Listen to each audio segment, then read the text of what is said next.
your ideas, and you can react to what is being spoken using digital emojis without interrupting the meeting.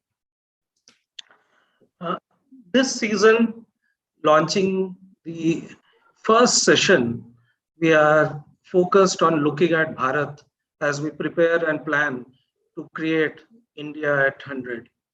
We couldn't have a better panel to discuss these issues. Without much ado, I'll take the opportunity to introduce you to the panel. Arun Mehra has an unusual combination of experience as an hands-on leader in the business, public, and social sector, as well as consultants to leaders. He is a thought leader on subjects of leadership, system transformation.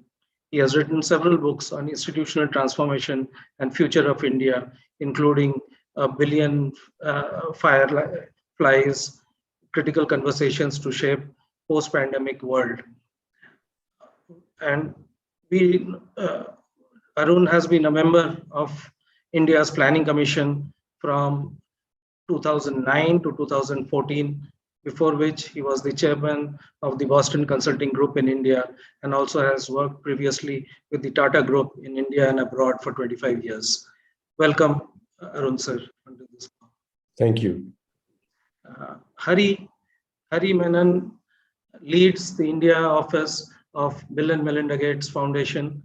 He has the role of director of the India office. Hari is in charge of managing the foundation's work areas in India, intending to improve conditions of family, health, sanitation, digital inclusion, agriculture, gender equality. He leads these efforts to advance the country's health and development goals by working closely with India's central and state governments, local and global non-for-profits, community groups, researchers, and private sector.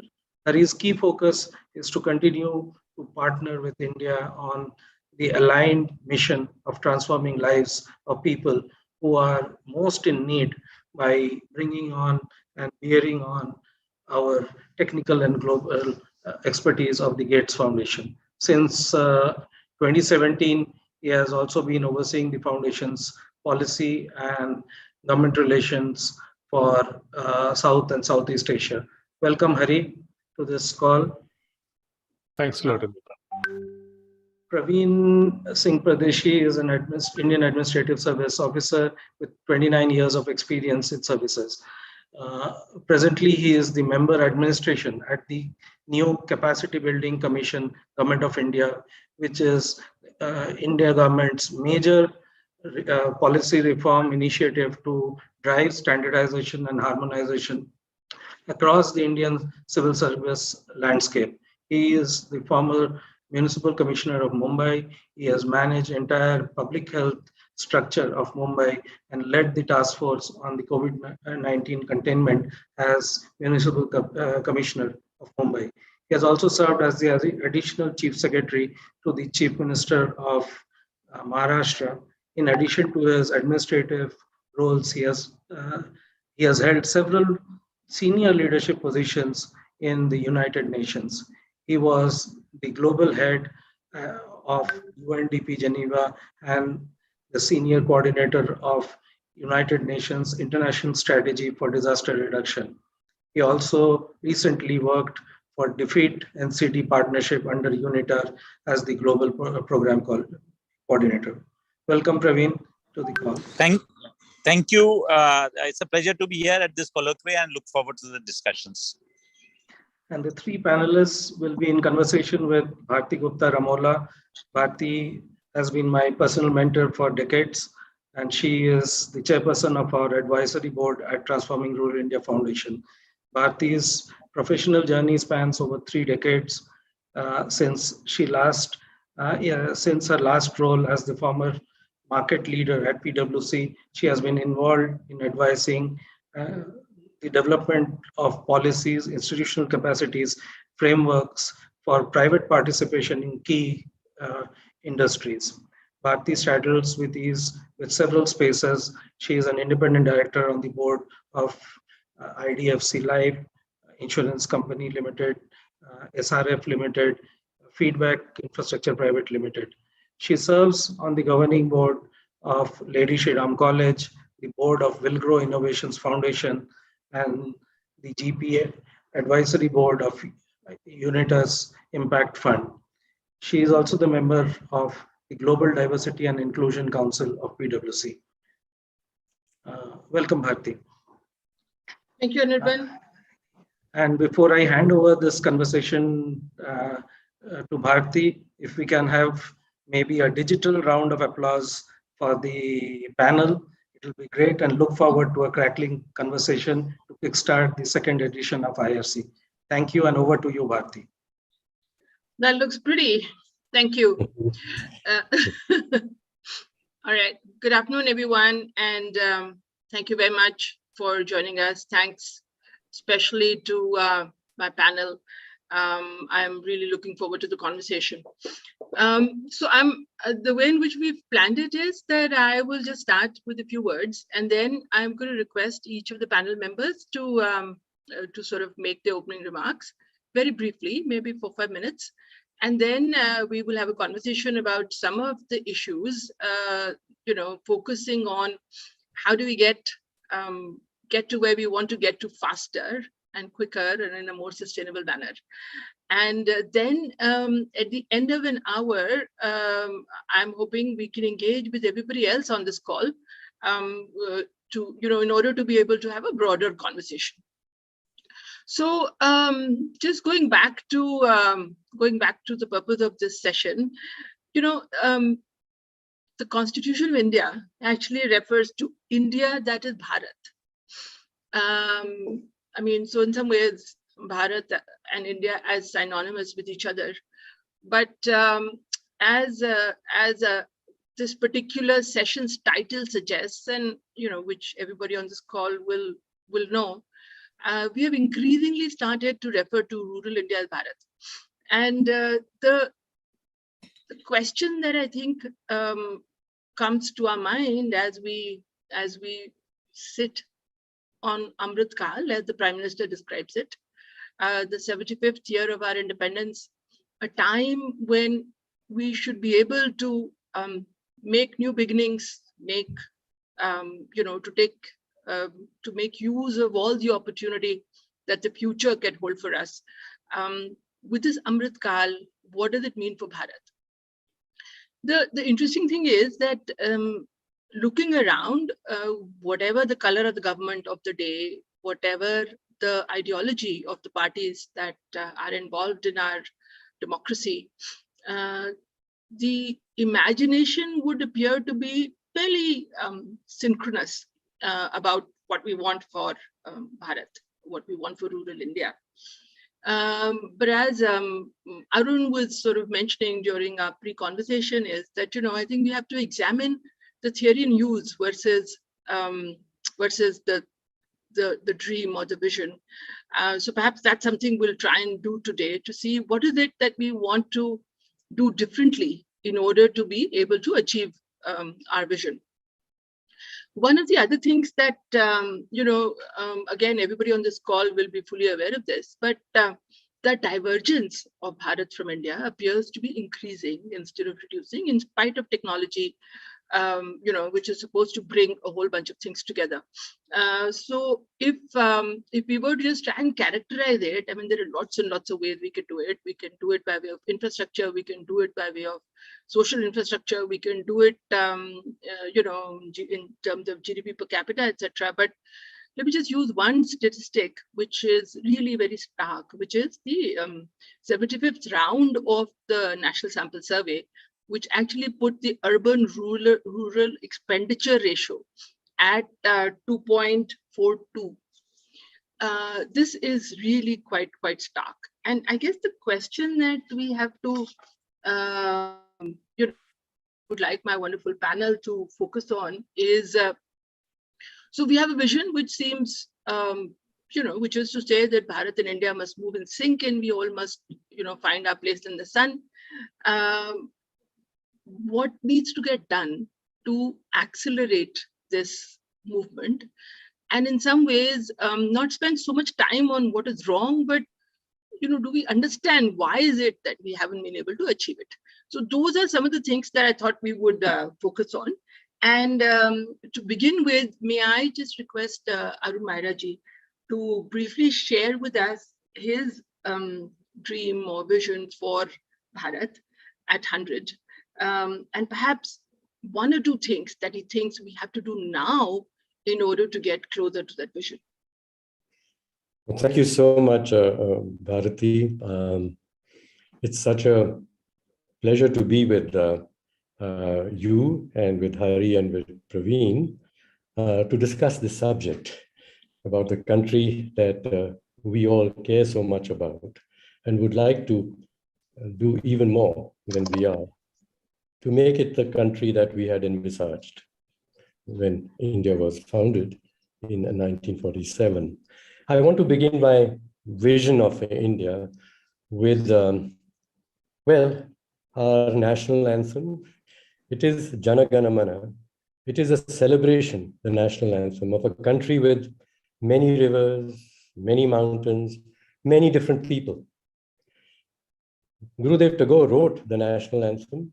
He also wrote a very poignant poem in Gitanjali, in which he said, the dream he had and we should have is a world not divided into fragments, a country not divided into fragments, a world in which, and a country in which all heads are held high and there's no mind with fear, all minds are without fear. These poetic expressions were expressed in our constitution. We are an incredibly diverse country, and yet, or because of that, we would be deeply democratic.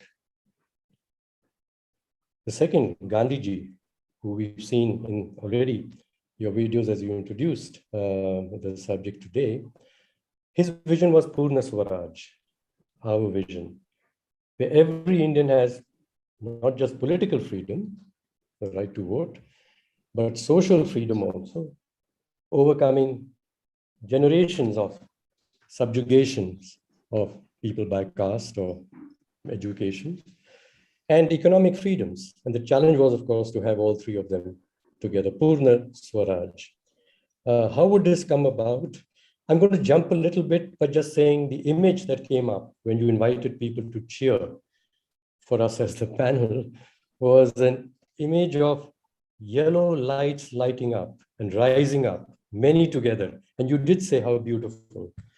That image of fireflies arising, of small people using their own light to lift themselves and create light for others, with millions such fireflies, millions such leaders in rural India and all over India, is the path for the transformation of India for us to realize our vision. Why are we not getting there faster, to your question? And you said so. We've got to change our minds. We've got to change our minds about how change is brought about. What is our theory and use of change? And since we've said it's about rural India, and there seems to be a bias against rural India compared to what? Urban India, obviously, is the opposite of rural. And there's a sort of favor for urbanization, that if rural became urban, India would be the India of our dreams. And we do know, and Praveen is here, living in one of our largest cities, it's so difficult to give people full freedoms, social, economic, and political, within cities. There are divisions, and we can see them on grounds of religion and other matters in cities. So it's a false dream that by making rural urban, we'll be closer to our vision. On the contrary, we have to think again about the ways to realize our vision. And Bharti, as you said, at the moment, it's about the vision, and it's about pointing out what must change. And I won't say much more except this, that in urban, we have been very proud for many, many years that we have a very well-planned modern city in Chandigarh, which was planned by Le Corbusier. And Le Corbusier had a famous statement which he used to tell all people who worked for him, and including the people who helped to design and build Chandigarh, that the plan is the dictator. God is in the plan. It's an engineered city, and Corbusier and his architects engineered, put different sorts of people in different sectors, and for every person calculate the amount of space that they need and what sort of rooms they need, and that was a standard engineered city. And apparently, in his view, that is how it should be, and God is in the plan. Whereas in rural, God is in nature. And we have to now come back to revisit how does nature work and how does nature organize very complex matters, even more complex than building a clean city on a clean piece of land, a new city on a clean piece of land. So there's a civilizational shift that is necessary, I think. The idea of engineering, the idea of putting smart through technology, is an idea that's come about after the scientific revolutions, starting with the European Enlightenment 300 years ago. And Francis Bacon, at the start of those lights, said that now man will have the means to control unruly nature. But unruly nature is striking back. We just don't understand it. And with fires and floods, in the most advanced country, that is the United States, and everywhere in the world, including us, we are going to have to rethink our theory of progress, our theory of development, and our theory of who are the experts that can bring about the change that we want. So I'll just leave it there for now. The vision is the same, but we have to change our ways of thinking about how we're going to get it. Thank you. Thank you, Arun. Hari, may I bring you in now? So again, if you could take a couple of minutes to see if you agree with the vision or if you have a slightly different definition of the vision, but also then to say, what are the one or two things we have to do in order to get there faster? Thanks a lot, Bharati, and thanks to Anirban and the Tryst team for continuing with these very enriching set of conversations.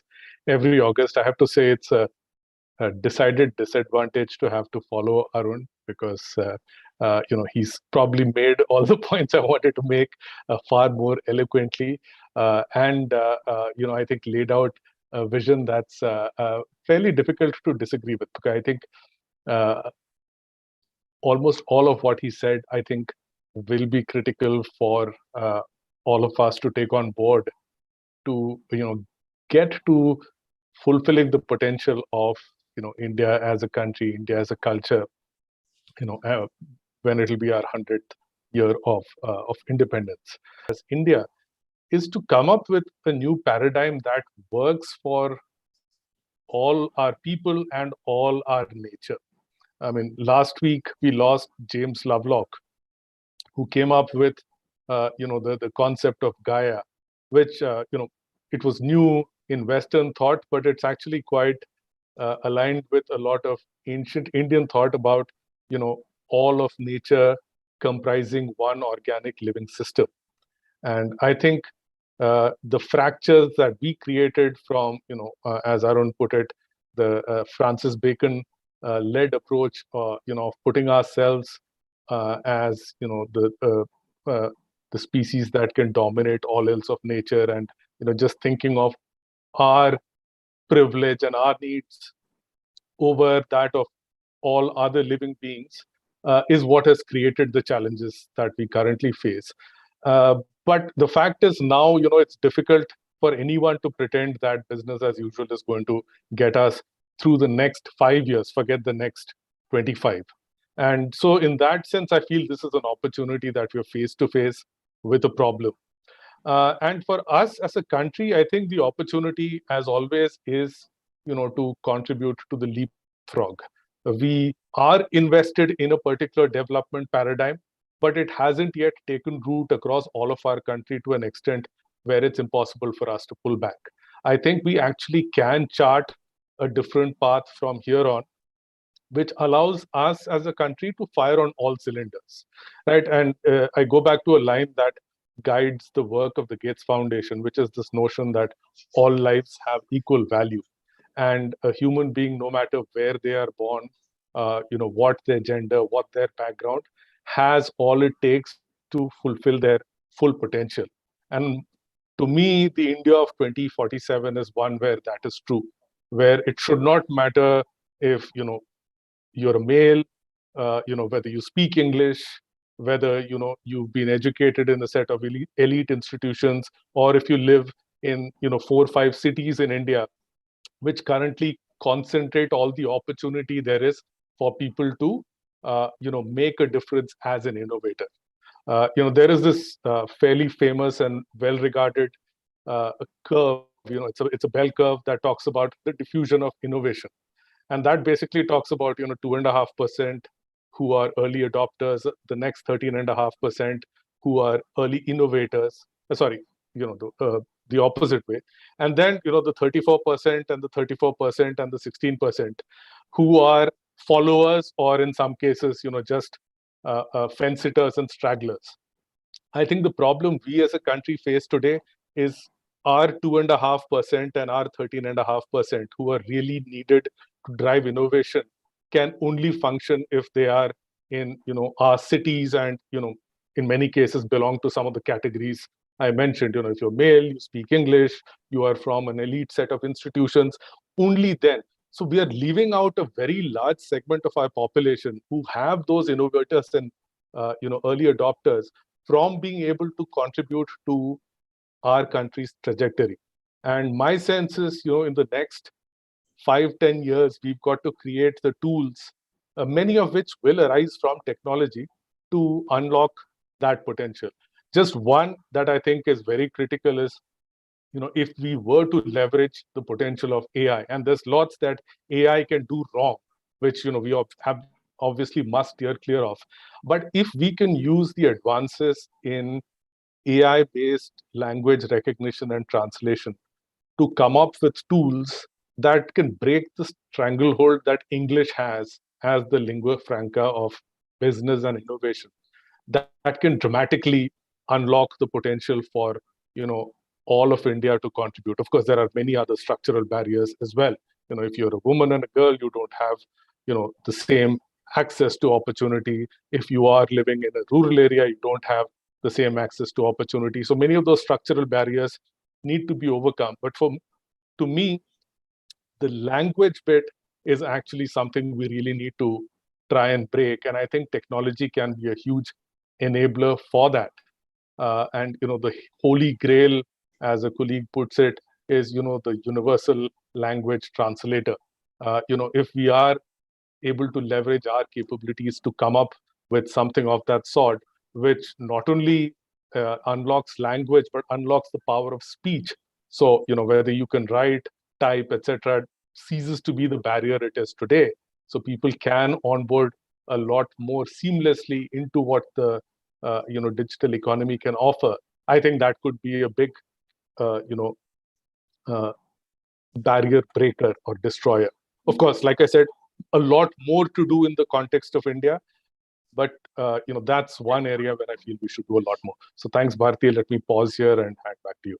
Thank you, Hari. And and I guess the good news is we're kind of on our way there. So that's as far as this last point that you made. So that's good.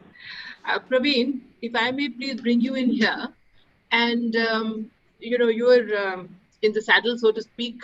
When we talk about what actually specifically we're trying to do. So perhaps if you could share for a couple of minutes your dream for India at 100, and then the one or two things that you think we need to do differently, or new things we need to do in order to get there faster, particularly with respect to rural. Is that your phone going blip blip? Yeah, I think I switched off my phone, but it's still coming on the computer because it still uses the computer. Yeah, I think these things are. So let me get started without much time. So I think on the vision for Bharat and the fact that there shouldn't be really a distinction between the quality of life enjoyed by people living in cities and in rural areas. We all share that. And we have seen Western European countries reach that. The quality of life of a distant remote village in most of Western Europe is almost the same, whether it is access to quality education, water, or sanitation, as in a city like London. So that's all okay, and we all share that. I don't want to reiterate that. I have two things. One is about this whole issue about policy failures and the fact that the divergence has increased, which is also obviously true. So how has that happened? And why is that happening? So that's number one. And number two, can we really think out of the box to reverse this? So first is, why is this happening? I think a simple look, I'm not saying that we need to imitate the West. A simple look is that rural areas have their own motive. I'm going to speak something quite counterintuitive, because otherwise it's not provocative enough. They improved only when cities improved. So the whole problem. Praveen, we can't hear you. You are getting cut out. Problem of solving is not in rural areas. It lies in. Is it clear? Now it's clear. Okay, maybe I have to speak a bit closer to the Okay. computer.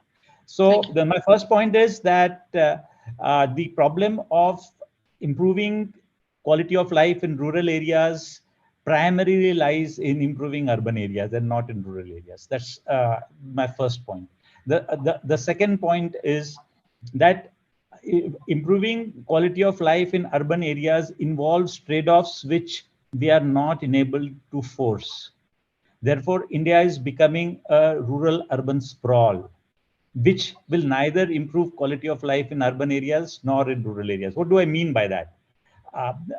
Most urban planners call most Indian cities as wastelands, including Chandigarh, by the way, though it's a planned city, versus what a city should be, like New York. So my point is, because New York is so vibrant, so if you drive 100 kilometers from New York into any rural part of America, it's so affluent. And because Mumbai or any big city of India just spreads outwards, because urban elite do not allow densification and concentration of infrastructure. So therefore, they grab up rural lands as the city spreads horizontally. We create wastelands, and we create very high infrastructure cost of travel, which enables poor people not to get high-paid jobs in central areas. So this is the first issue, that is, we need to for the sorts of population that we have and the sorts of needs that rural areas have, we need to extremely densify our urban planning, so that at concentrated infrastructure of water, roads, sewerage, you can concentrate through agglomeration of jobs, large number of jobs in urban areas with a lot of public transport, so that rural areas can retain what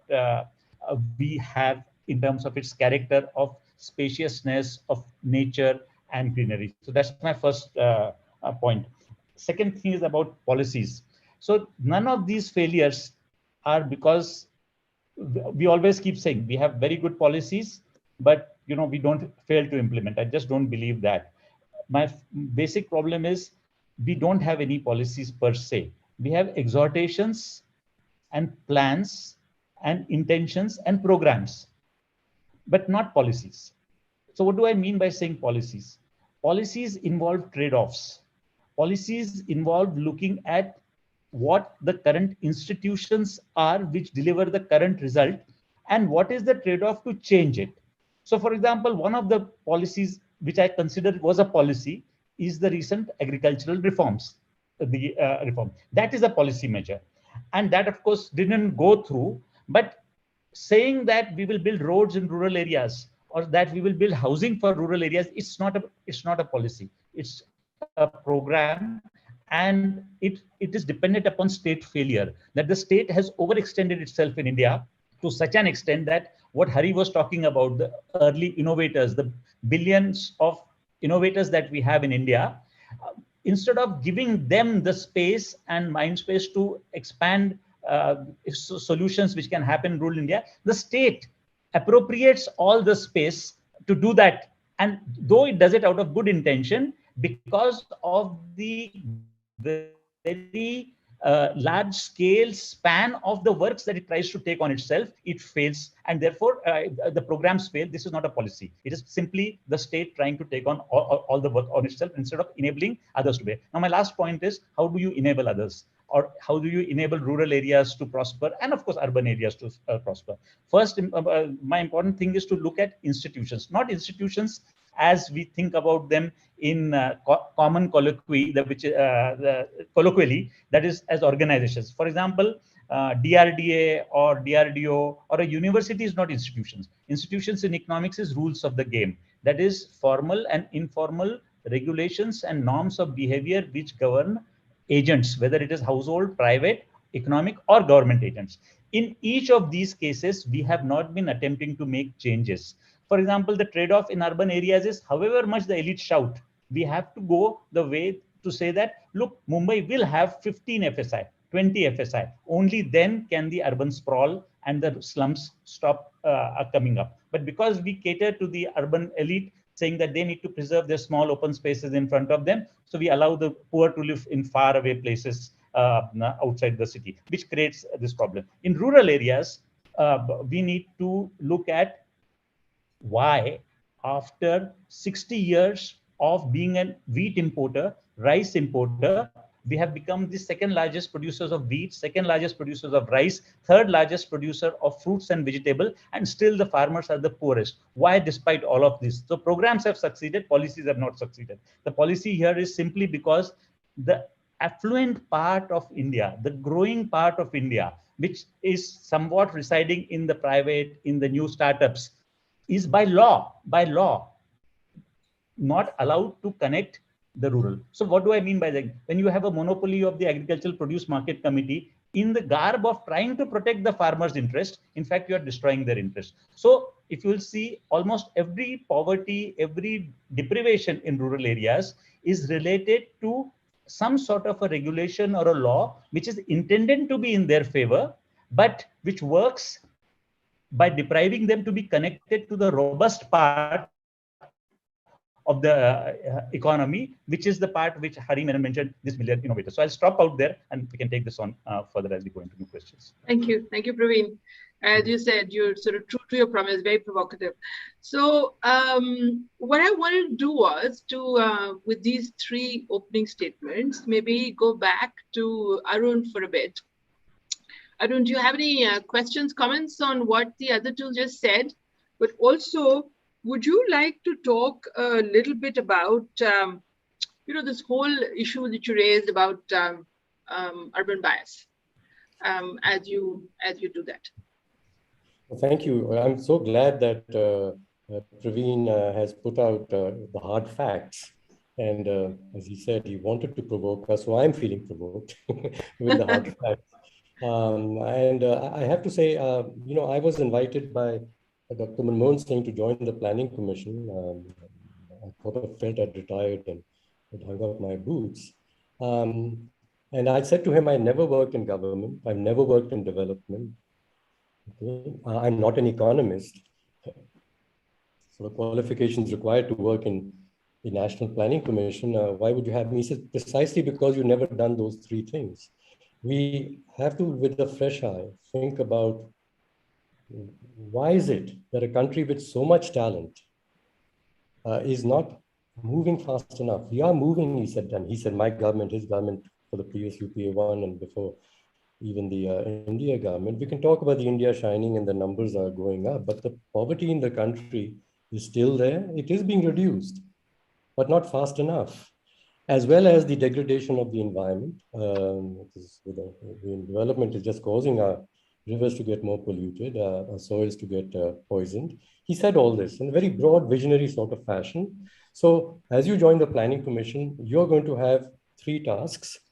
One of them is something you're very familiar with, is industry, industrialization, and the creation of skills and growth of our industries, in which India hasn't done well enough. The second, he said, I'm going to surprise you by asking you to look after urbanization. So I said, oh, I never thought about it.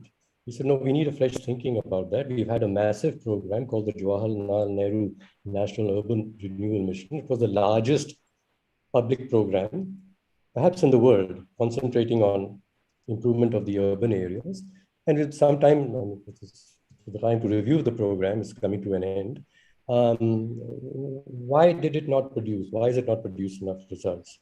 And the third, he said, overall, the whole process of planning, it's time to review the planning commission. It's not functioned and delivered. It is good, but it's not delivered as much as it should have. Otherwise, India wouldn't be where it is at that time, as he pointed out. So I'm coming from that perspective. I'm going to use urban. So I concentrated a lot on urban. It was new to me. I've lived always in cities, in India, abroad also, and never thought about the organization of the urban sector and the planning and the growth of it. So I studied a lot, I read a lot, and I came across some very interesting ideas. For example, about Bombay, a city that Praveen is familiar with. Well, it comes like this. Professor Bergen, Jeb Bergen from the Michigan University, he had done, and he's done a lot of work on urbanization around the world.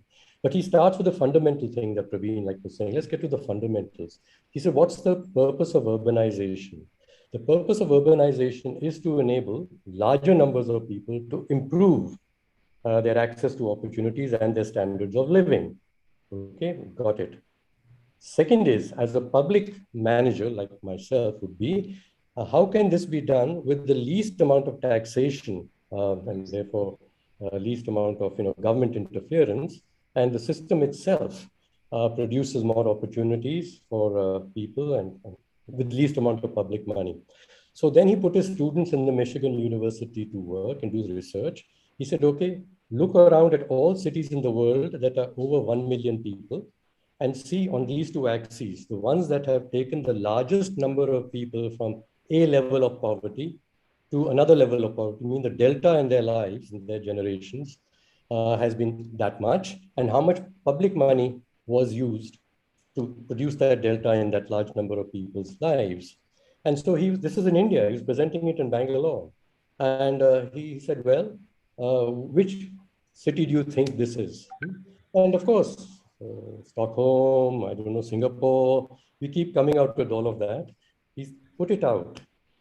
It was Dharavi in Bombay. So we said, shock, that's called a slum. We don't want people to live like that. He said, of course, we don't want people to live like that. But on this point, that people who've been able to lift themselves up because of the agglomeration that they were in, the others they could interact with, the system they were able to create, the exchange of value amongst themselves, they have lifted their levels of income, as you know, in 2-3 generations. Several of them are well, almost millionaires who interact with global trade and so on. And we, because we keep thinking about it as a slum, don't give it the public support for sanitation and infrastructure to connect with the city on the outside. So we force it to be a slum because we think about it like that. But as a city, it's the most efficient city in the world. And we should, as planners, look at how it works. Why does it work like that? Okay. And so, yes, we started looking then at the solutions that we asked the people from Singapore and everywhere. And the message came from everywhere, including especially Singapore, which I was very familiar with having worked there before, that the people have to be central to the plan. The plan has to be for the people, by the people also.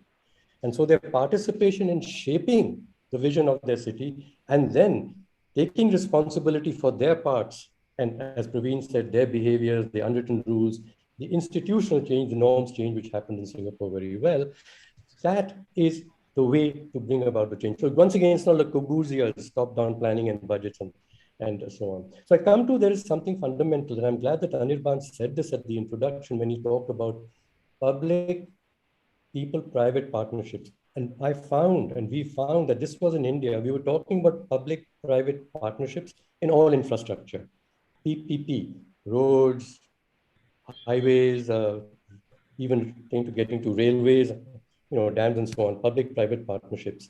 And since I was responsible for urban, our people were saying we got to have more public-private partnerships in the urban sector.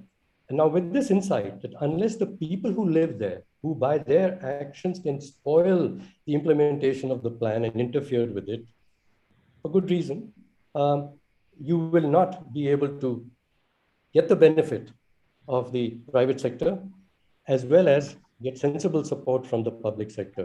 So we introduced that's in that plan, in the 12th plan. The concept of what you're describing is a 4 Ps. Finally is the partnership. It's people, public, and then private partnership, okay? So this model of governance, of the people being at the center, and then private, inside them also they have private, and then government and the private, the big private philanthropies and all from the outside supporting this rising of small communities, building their own communities, building their own norms, creating better lives for themselves with the support, sensible support from the people who have the resources and the technology outside them, is the model that we have to have. And this is Gandhiji's model anyway in the villages. He kept saying that unless all the villages are happy, the world, we keep calling it the global village, it will never be a happy village. Local communities, systems change brought about by local communities collaboratively. And the community I'm including, as I said, the people who have heart and resources to participate in the improvement in the community, that was our model. That was Gandhiji's model, our model at the time. However, with Nehru, we did come into the other model, which is the whole global model. That we need to have scale, we need to have big, we need to have technology, and we've got space missions, science missions, big dams. Yes, we need industrialization and that vision. And so today we are suffering, the whole world is suffering, to say we've forgotten how nature works, and within nature, how communities manage their commons together. Communities managing their commons together, learning to work like partners of each other, managing their commons together. This has to be the way for India, such a diverse country with so many resources and possibilities, but they don't work with each other. They don't work with each other. We have the most contestation. And Hari, I do like what you're saying about language. We have to be able to understand each other, but it's not just a matter of Hindi and English. The biggest disputes, divisive disputes, are between people who speak English within English-speaking countries on the internet. So it's not that communication, it's about listening deeply to the concerns of others, to who the others are, what they believe in, and learning something from it. Firstly, learning to respect that they also have their own wisdom, their identity, their need for dignity and respect, and so do I. Just listen to each other. So I think the big technology that India needs, frankly, is the technology of learning to listen deeply to people not like ourselves. Because if in our country with so much diversity and therefore so much possibility of combining different sorts of attitudes and insights and therefore into a collective new world-beating game, we are just actually spoiling it by dividing ourselves. And it's nothing to do with language. I'm saying I speak English, and the debates I'm having with my English-speaking, well-educated, economics-educated, or whatever educated people, there's so much ideology. And it's that matter, this ideology that people वो समझते नहीं है. हमको उनको कराना है. हम economists हैं, PhD किए हैं, हमारे पास data है. Please, we can't plan with data. We have to, the people must plan. That is democracy. Government of the people, of course. And for the people, definitely, that's the purpose. You have to be accountable to the people, but it's by the people. The deepest democracy is governed by the people, planning by the people, progress made by people doing things themselves. Fireflies, each of us has that possibility. We can be leaders of change in my own life, and by collaboration with the others immediately around me, bringing about change in our village. And this also in my part of the city. Each part of the city, yes. Take responsibility for your part of the city and don't wait for Praveen Pradeshi. And we need to wait for him. And disaster relief, as you say you studied, is why did the disaster happen? Can we prevent them? Can we progress in a fashion which there's less risk and there's more resilience? Thank you, Arun. Maybe I'll get Hari to come in and talk about data because Arun said, well, data is nice, but our planning needs to be done with people, by the people at the center of it. So what can data do if that we believe is the right way to go? So would you like to talk a little bit about that, Hari? And of course, if you want to pick up any comments from any of the others. Sure, thanks, Bharti. So again, I mean, this is, I'd say, such a potentially fractious topic. I'm sure there are multiple perspectives, right? And there's no way to say one approach is better than the other. And my point on language was not so much to say that, language is the only barrier or the biggest barrier, but, in many ways, there is agreement that what truly unlocked the potential of human beings to, separate from other species was, the power of language. And currently, at least in our India, not knowing how to transact with, the people that wield influence and power, is largely defined by language. And I wouldn't say it's only English, right? In the case of politics, it might be the knowledge of Hindi that, is a barrier. So at least for a country as diverse as India, I think the role that technology can play to level that field, I think will truly initiate the process of what you're saying, Arun, is needed, which is, putting people at the center of development. I think the challenge right now is the way we think about planning. And I would say even the reason we had something like the Planning Commission was this notion that, planning has to be done from the center because, people don't have the wherewithal. We need the few experts to come up with a plan. And that is really the antithesis of, what you're saying. And the only way to reverse that is to enable, people to, chart their own courses and to, get rid of the barriers that prevent them doing that. Now, a lot of the norm change that is needed for that, I think, is, generational. Like, I mean, we all like to talk about, empowering women and girls, the notion of gender equality. It's going to take us time to get there. You spoke, Arun, about, the technology to get us to be attentive listeners. We are probably, decades away from that, unless you take away everyone's smartphones and, stop that distraction. So you're forced to listen. But, I think the pathway to getting there is probably going to take us, several generations. So at least I think of, what are the one or two things that we can do that can be levelers. And I do feel that, technology, when appropriately played, and here I feel India actually is getting it right. India is, thinking about digital public goods that serve the public interest and the public need. A lot of the technology advances that we've seen over the last 10 years are being guided by considerations of the public interest and not really, what benefits, a private innovator. And so I think the way India is going about digital public goods actually is something potentially transformative and can be enabling for development.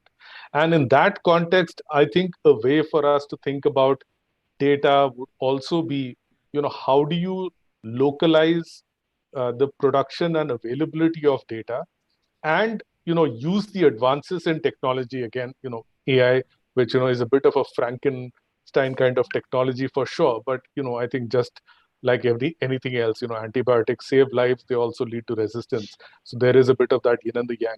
But I think, if we are able to, create data service utilities and think of, a data as a service construct, just as you have, software as a service, which once you establish connectivity enables potentially anyone to engage and use a particular, software capability. Can we think of data as a service constructs where the government, working along with, particularly civil society and with private sector, can create unified data pools and the tools on top which can be leveraged via speech, where the data I need can actually lead to, you can generate the data you need sitting in a village through the use of speech-based tools. If I want to know how much money came into my village through a government program, if the requirement is that I have to navigate a computer, a screen, maybe even write a search query, I think the likelihood of that resulting in useful, usable data is close to zero. But if I can do the same by speaking into a phone and get that from a centralized pool, that kind of use of data is what I think will lead to change. And finally, the only way for a country like India to, transform itself is to create equality of opportunity for all of our, human capital. Right now, the constraints that prevent the leverage of all of that capital, like I said, are, ba- limited by where you're born, what language you speak, what caste or religion you have, what gender you are, where you went to school. So a lot of the development that happens through urbanization is actually driven by push factors. It's because people feel like they need to get out of a rural context to be able to get a better life. And my fear is, if that's how we are in 2047, we'll not have progressed as a society. By 2047, I hope the need for people to move from a context, call it urban, to another, I mean rural to another context, urban, or vice versa, is really guided by the aspirations of people.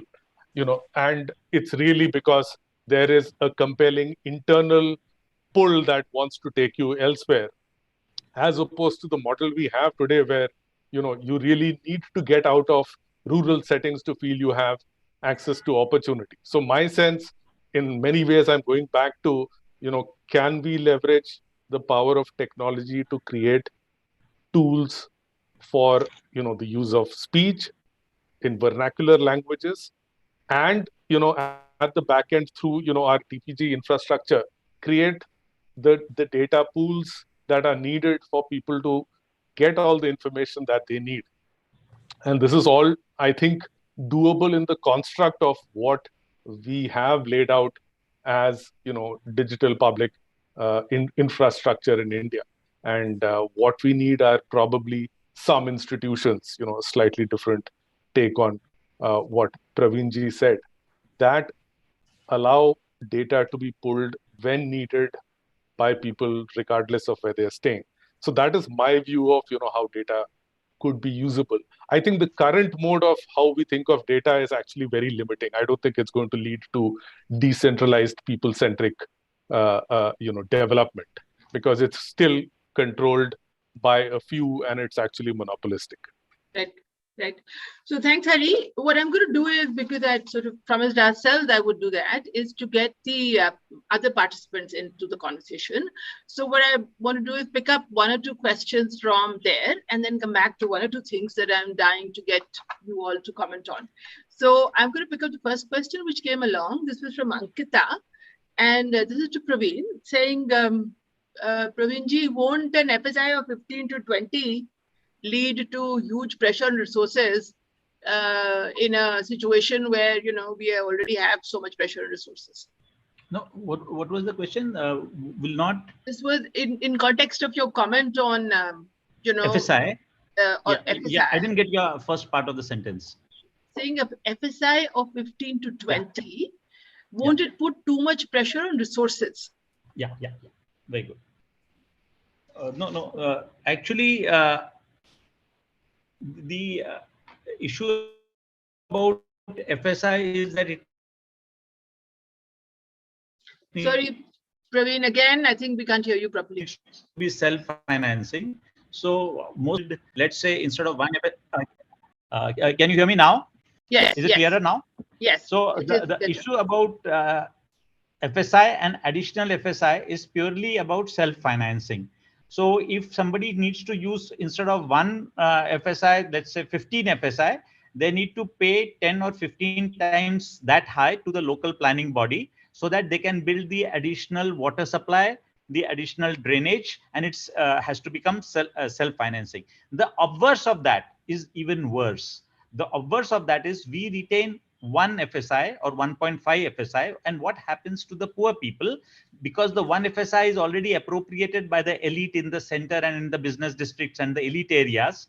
So when new jobs get created, they just live in sprawls, the type of sprawls which Arunji mentioned in Dharavi. So that's my first point. Okay. I wanted to add a couple of points out here on 2 quick issues. One was regarding managing the commons and leveraging data, the point which Hari mentioned. So my point is that one of the greatest things happening in India is the public digital infrastructure, as Hari mentioned. But we have created a public infrastructure of data availability through the IT infrastructure, but we have not leveraged the advantages. Just one example being rural marketing. So while our production has tripled and quadrupled, people don't get the best prices because the law of which restricts selling within the same taluka market committee, traders registered in that market committee. So even if you have data access, which says that, look, if you want to sell your tomatoes in 5 talukas away, and which you are able to see on your mobile, the law says, no, you have to sell through your registered APMC, and they can sell out here. So this is what I meant by saying that it's not about regulations. This is about institutions. The institution which was created in 1950s, which thought that farmers need to be protected to get a good price by having a protected market, is actually going against them. So that was my second point. My last issue, which is going back to Arun, excellent what he said about Dharavi, and Dharavi is the most eco-friendly part of Mumbai because it recycles almost all the wastes, including leather and all, and makes Mumbai much more livable, though they themselves are not in a livable condition. But there again, what does the law say? The law says that if you need to do any planning, a plan is frozen for 20 years. And if you want to make any change, right up to the chief minister, you have to change if a local space has to be changed from being a school to a drainage center. So the plan cannot be changed or flexible as per the local issues. The same thing is with the gram panchayats. We give lot of money to the local gram panchayats, but we give lot of restrictions and specific schemes. You can each 10% for building a road, 15% for doing a school construction or whatever. So all of that restricts the local ability to prioritize, which leads to complete absence. I think the biggest problem India is facing process available in India, how leaders are born, which was there before. What we have done is, even in gram panchayats, now what we do, there will be 1 Dalit member, 2 women OBC members, and 3 rotations of sarpanch, first year Dalit. So what happens is a leader is not born in the village who can take 5 years the development of the village and therefore get re-election, and therefore that village leader becomes a district leader. And then from this is what happened in Maharashtra. Maharashtra became very well off in the first 15 years because all the Jilla Parishad presidents who were directly elected did 10 years of good work. They were born as state leaders, and Yashwantrao Chavan came like that, Vilasrao Deshmukh. But now, since we did very detailed planning about even leadership, we said who can be a sarpanch, and he has to have 1-year term, 2-year terms. So unless we have direct elections for sarpanch, Jilla Parishad members, all this talk about allowing local people planning is just a word. It is not going to take place unless we change the regulations. These are the institutions, how we create leadership at the Gram Panchayat, Jilla Parishad and Nagarpalika level. Yeah, I can see Arun wanting to say something. So Arun, please go ahead, and then I'll pick up the next one. Praveen, as you were speaking, we talked about sort of planning a city, concretely, the street should be here, the FSI should be that. It's an engineer's plan about how to use the space. And as you said, that does help in circulating financial resources. You can raise some and then you could use those resources, hopefully, for the best purpose of other people and the people who have the wealth. It hasn't happened. And so that way of, I'm talking it like the urban engineering planning way, I'm saying that we can apply, and you are applying, I think, instinctively, that way to planning an institution where you talk about how many people should be in a body, what are the skills they should have to get into the body. You're engineering that institution. Okay, and that is where, you know, our wisdom about what that place requires or what that institution requires is then going to govern what's going to come out after that. The time has come for us to rethink our concepts of rural, cities, institutions, and therefore, let's not be like God to say, if I plan it right, then the institution of the panchayat is going to work. Nature works more organically. It evolves, it learns, it makes mistakes. Completely. Exactly. So that way of thinking and acting, which is what I call systems acting. So I think what we need to change very fundamentally, we planners, engineers, economists, managers, is to learn a systems being that I'm a small part of a very large complex system. And let's be humble about it. Let me not pretend that I can understand and manage it. And other people will expect me to do it. And therefore, you know, I become either fearful that if I appear as if I don't yet understand, I lose my prestige, or I believe that I know how to manage it, which is even worse. Okay, so we get on to, you know, making ourselves into strong leaders in the minds of others and in our own minds. Let's be humble. Let's be systems being that we are a small part of a large complex system with other human beings and their sense of needs and powers around us, as well as nature, which is part of the larger system. So this way, I say listening to other perspectives, listening to the trees, listening to the water, listening to the condition of the soil, and of course, listening to people who are not like us, the poor people, rich people, other sorts of experts, is an essential discipline for being effective as a systems being, because it comes to systems thinking. That experts in urban areas, I'm saying, do not even have good solutions for urban areas, and to take their solutions to the rural areas, which are very different in their composition and their structures, is wrong. And vice versa, of course, would be wrong also. So everybody must be able to understand the structures of the system in which they are and ask questions, why is it not better? So that's a property of a system. Every system is perfectly designed to produce the good and bad things it's presently producing. So ask, what is it about the structures of the system, which especially to the point, Praveen, you made, is the way we think. That is a part of the structure of the institution. It's the essential part of it. So examine why is this happening? Whose ideas, my ideas? What are the breakdowns in collaboration over here to make the system work like a system? So that then gives me insights into where the points we often use quite often is to, you know, power and leverage. Where are the points at which, with least power, the system will start to, you know, you will catalyze the change in the system. So systems thinking. And the last thing is systems acting, which is collaborating with others. The movement for change. We talked of in 1942, what was sparked by Gandhiji. It was millions of people who all were doing things which they believe would make a difference, suffering everywhere. He didn't call a big army in Panipat and have one more fight with the British. It was all over the place. So the idea of a movement in which others are also working for the cause, doing what they can do where they are doing, and we are all together in this. This is about, I say, local changes in every village separately, in every part of large cities, where people locally take charge, like given charge, and then help. And to Hari's point, absolutely.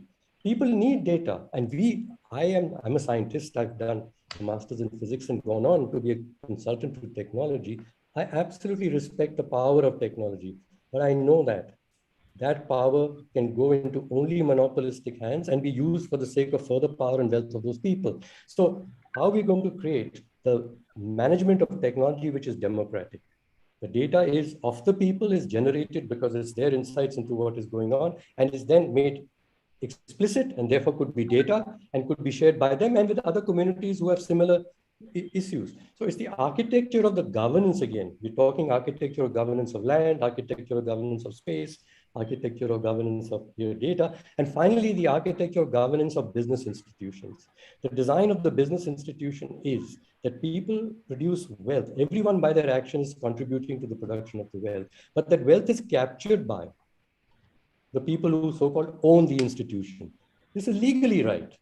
I mean, the investors must get all the profit, and they can then determine what to do with the profit.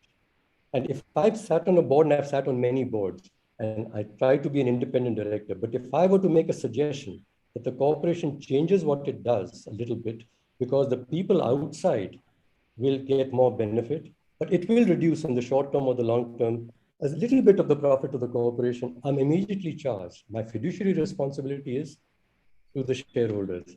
No, I'm responsible to the system. And so I'm saying there's a rethinking about institutions and the purpose of institutions and the thinking of the people who govern those institutions in government, in the private sector, and people within the communities. They must feel that it is up to us, it's required of us. Maybe we don't know how. We don't know two things. We don't have the science, we don't have the data. The other is we don't know how to collaborate. And neither do those guys up there know how to collaborate. So let's teach them how to collaborate. Thank you, Arun. So I want to pick up some more questions and try and go a little bit more quickly. So there's Mohammed Harun who's saying, as a development professional, how are we looking at villages, which will probably be an urban area by the time India turns 100? And what I'm going to do is pick up maybe one or two more, and then each of you can try and answer one of them. The second one is, I'm going to paraphrase it. So we have plans, we have, exaltations, we have all sorts of things, but we don't have policies. I guess in some ways, Praveen was saying, we don't look at trade-offs and make choices. So what can we do to have more thought through, debated, and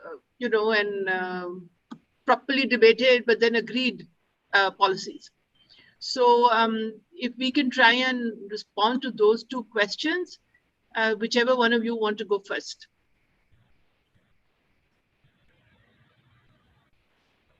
Otherwise, I'll have to volunteer you. Okay, then I'll just go for the second question, and maybe somebody can take. Yeah. So, so it's a real issue in India that we don't go into trade-offs and don't say that we have to give up something to gain something. I mean, the example which Arunji started with JNNRUM and the fact that it didn't really do. I was a municipal commissioner when we were implementing JNNRUM in Pune. And JNNRUM is not a policy at all. It is just a series of grants for series of projects without trying to solve the basic urban problem. One, that there is a hard budget constraint, and the city and its city elected people have to think about raising resources locally and local priorities, what they can do within those hardly available money, and not think of a soft constraint, keep asking central government or state government and they'll keep getting money and then they can waste the money. So this is the way that has to. How do we do it? I think the point which again Arunji mentioned, this movement, what Israel did, very interesting. And my dad keeps telling me this umpteen times, and I was so happy, Arunji, that you repeated it. So what Israel did is they did this whole thing about water recycling, their shortage of water. But they knew that the governments will come and change. And, they have arrested even one of their prime ministers, a country like Israel. But they knew that civil society doesn't change. So they created a network of civil society organizations which carry on the policies and programs of what is set in, let us say, in the vision statement of the country. So this could be things like we need to recycle all wastewater, or the fact that we cannot grow sugarcane. We need to ensure that the water is available to all rather than to few farmers who have. I just a thing. But even if the government changes and the new person says, no, let's go for sugarcane or whatever, the civil society, which agreed that we needed to distribute the water equally because it's so scarce and we can only use through drip irrigation, that civil society ensures that these long-term held policies which create the vision of that country together are carried through. So that we lack, and creating that which will hold each successive government, whatever the color, Ramola ji, whatever the color of the government, that will change, keep changing, democracy, that will happen. But there are some constants, and that's not just the constitution, it's beyond the constitution, because constitution is a very big framework, but we need to even get into some of the micro frameworks, whether it is our vision for India. For example, something like direct elections of Gram Panchayat Sarpanch versus indirect election and cutting the money power, direct elections of municipal presidents versus indirect elections, and the money making which takes place by putting one person presented with 20 corporators support, and all of these things, if supported by civil society, will not be able to be changed at the whims of periodically elected governments, and will do a lot of good for India.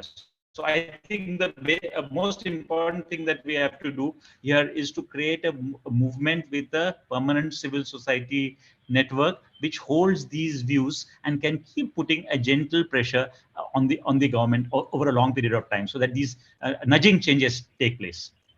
I'd like to build on what Praveen, you were a municipal commissioner in Pune, and I know I learned a lot from how Pune was different to Bombay. You were there in Pune. Yeah. It was a city. It was for me a lighthouse, of course. I'd grown up and worked in Pune for many years. So it kept going back. And Prime Minister said, you know, connect with the urban areas. I said, but let me go and see what's happening in Pune. And I heard of you.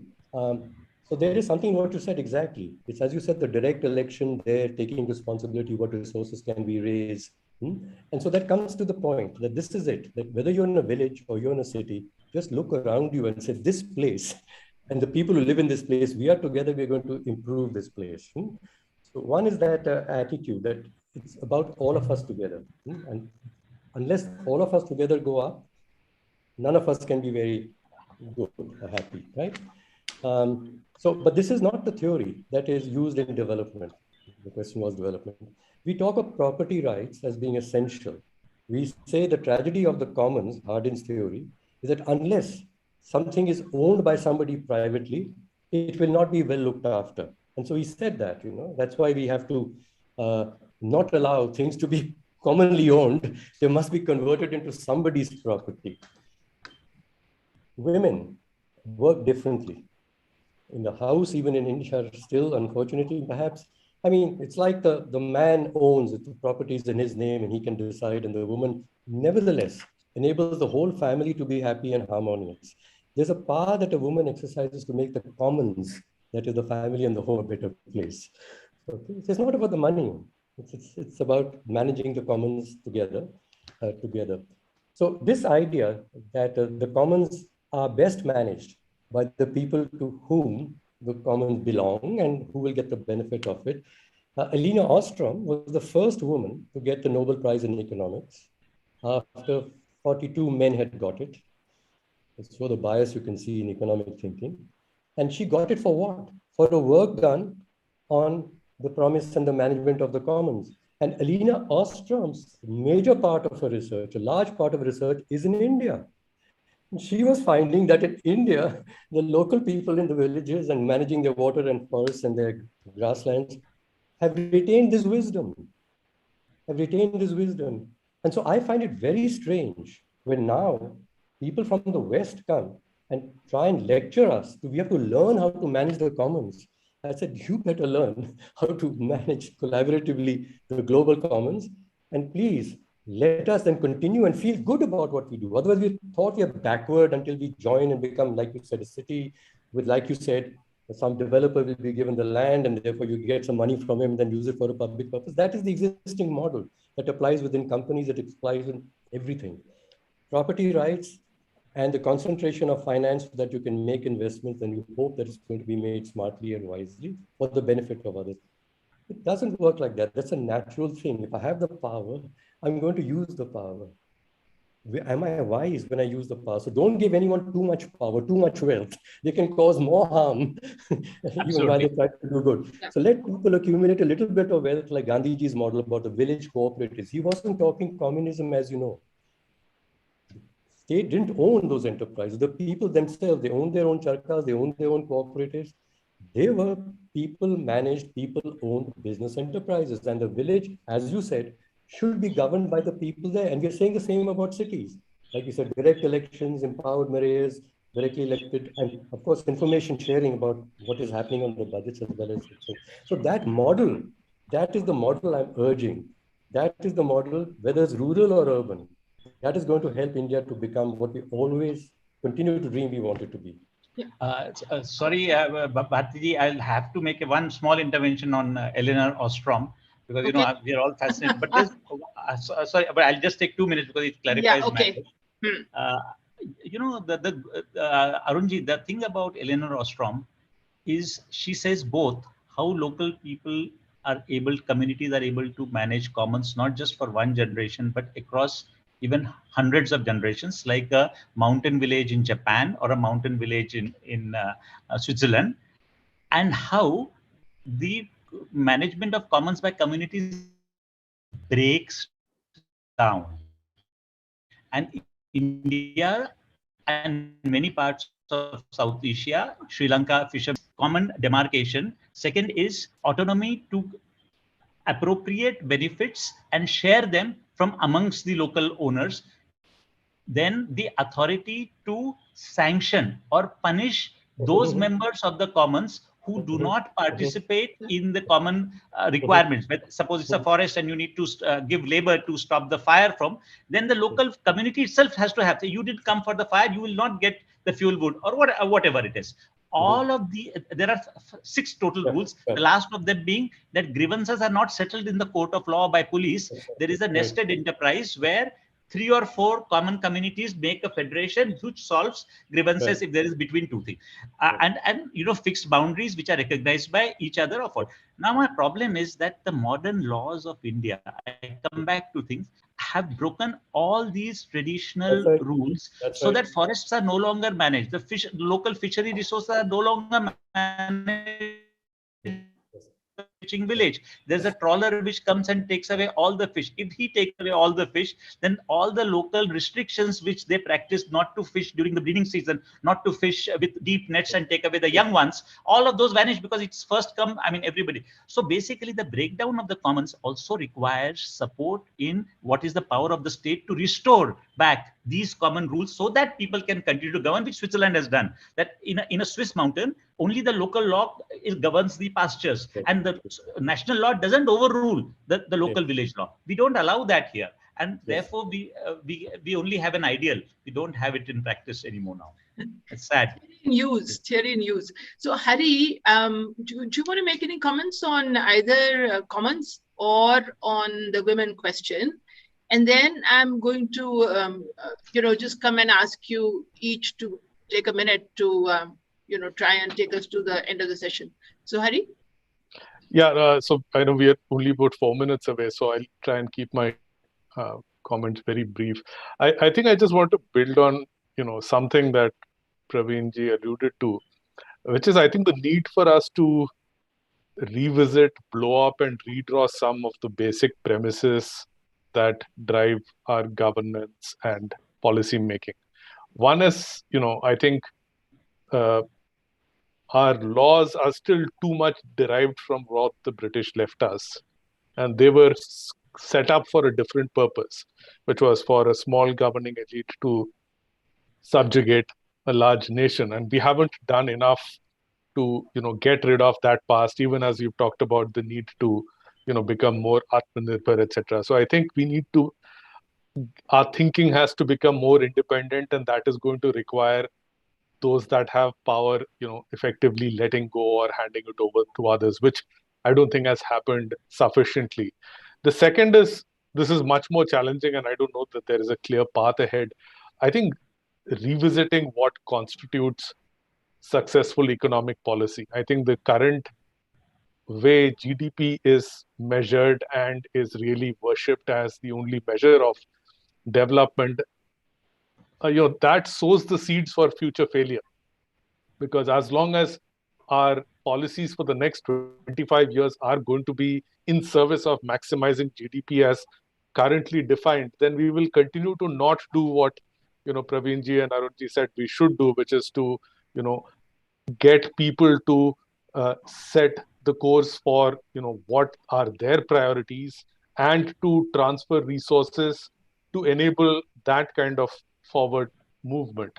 Right now, the way things are set up, I think what we're talking about will be very idealistic, because the power to determine what happens is still going to be concentrated in the hands of those who are seen as contributing to GDP very much in the way we currently have. And I think the planet is striking back. I think the Gaia model is kind of coming back to bite us. We are running into all sorts of constraints, be it availability of commodities, clean water, air quality, all the things that we take for granted and that we consider the commons actually are now becoming anything but common. So it's not a direct answer to your question. It's just a couple of considerations to leave for maybe future panels, because there are no easy answers. How do we redraw the rules of the game by which we play? Because I think the problem for the future is, if we keep playing this game, we are not going to break out of, these shackles.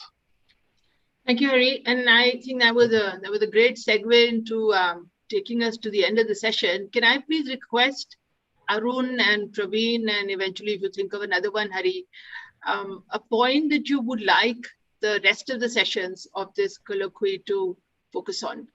And of course, if you have any closing comments, I know we are at the end of the session time, but if Anirban permits, maybe we'll go over by a few minutes. Just for these comments. Is that okay? Hari has asked the main profound question, that there are certain ways of thinking that are governing us. And these are the ways of thinking that the people who have the power and who are responsible for governing us use. He mentioned that, thinking of economic growth, GDP growth, as the measure of the improvement of well-being of everybody has been proving to be wrong. And the well-being of nature, of course, it's wrong to measure that by how much the GDP of a country is growing. But we keep using this. And so we need a new vision. And the vision cannot be GDP, larger GDP. How are new visions created in countries? The Bertelsmann Institution in Germany, they asked this question: how do large societies, countries, change their course, change their way of collective thinking about what they want at the end? In other words, a new scorecard for themselves. And I found very much that the new scorecard is developed by conversations between people, because different perspectives, and people will be saying things for which we don't know how to have data or to measure them. And so this begins to give us ideas for what should be in the collective vision. Then when you put it together, you begin to see the need to have many different things and not just GDP, because as we do know, in a system, you can go very far with one thing and cause harm to the rest of the system and make the whole system ill and unwell. So getting a vision, a shared vision, which is a set of pictures, words, which become like a collective aspiration, the way people describe where we are going, want to go to. The second comes, as you say, you get options, different strategies to go there. And that's where you start to become need to become a little more calculative and if you will, scientific about those. But in the evaluation of the strategies, you're going to go back and say, will they get us closer to and more fully towards the vision, or just again solve one part of it only? And if they don't help us to have the whole system improve without causing harm to any one part of it, then that's not a good option, even though it looks very efficient, very good for some part of the system. So this method they found, they looked at the countries of the world to say which countries in the last 20 years have advanced the most towards improving sustainability of the environment as well as the social well-being. And then by those two criteria, they ranked the countries and went back into the countries, asked, how do you do this? I'm just mentioning two of them to you. The third is Switzerland, which has been mentioned already by Costa Rica, poor country, Finland, rich country, and parts of Germany, because again, large countries is not the whole country necessarily, but parts of it, federal countries particularly. And they found this was the method. The people in those parts of the countries had engaged themselves, were invited to engage themselves in what should be for the next 3-5 years, the outcome that we wish to have. And then, as I said, okay, what would be the options that we have with the resources that we have? And then what if we have to ask for resources from the center? What is it we'll ask them for? Let's be smart and not be given things like JNRU, here it is and here's what you do with it. We are going to ask and say, this is what will suit us. Are you going to give it to us or not? And quite often it turns out, Bharat, when they're doing it in this fashion and using their own resources as best as possible, what they ask for is very little, but it turns out to be in an area which the person at the top didn't think about. Like, for example, they will ask, and Praveen would love this, can you help us to build our own capacity to learn to collaborate with each other? Of course, the person up there says, gosh, that's something we need to learn. Maybe you could teach us, but you need to get the agenda right. You get the agenda right. So this, I think, is the world is proving, and I'm saying there are parts of India that are proving this. There is hope, I feel, but let's follow the right theory and not keep on worrying about getting more efficiency by using the wrong theory. Just harming everything. Anything that you want the panels which follow to focus on, Arun?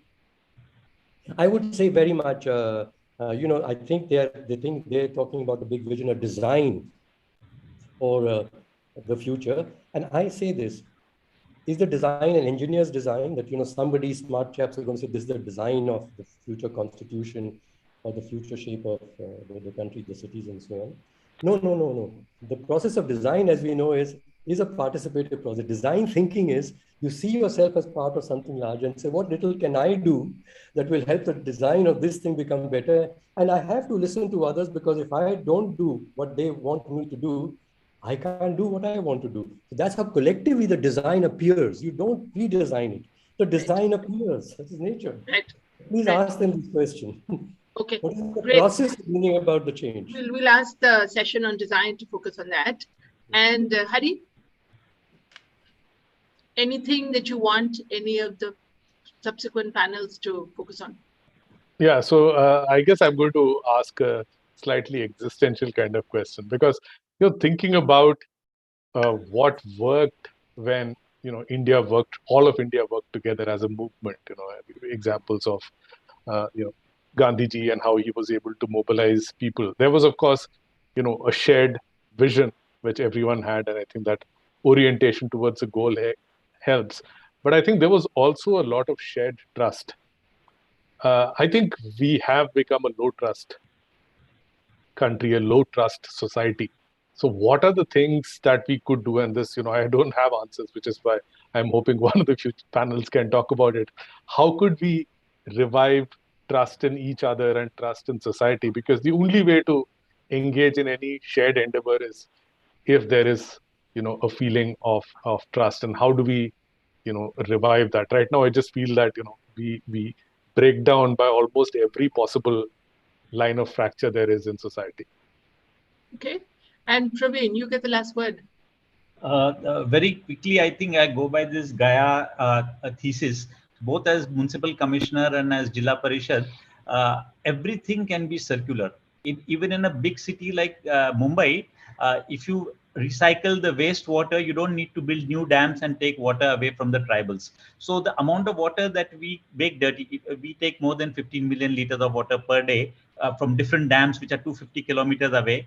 70% of it becomes black gray water, which we throw in the sea, and we keep middling new dams. So if we can treat the water, recycle the water back for both, even to start with domestic or non-drinking purposes, you are reducing your burden. Same thing with the garbage, which you have huge garbage dumps. None of the compost we are not able to recycle. Villages can do the same, which is move towards a more circular economy, and instead of burning stubble, you have organic recycling. But the real question then is, how do you really get to this point?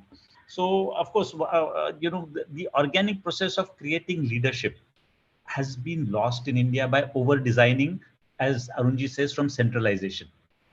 The reason why you thought about Gandhiji's movement being born, because the challenge of the British rule was so severe.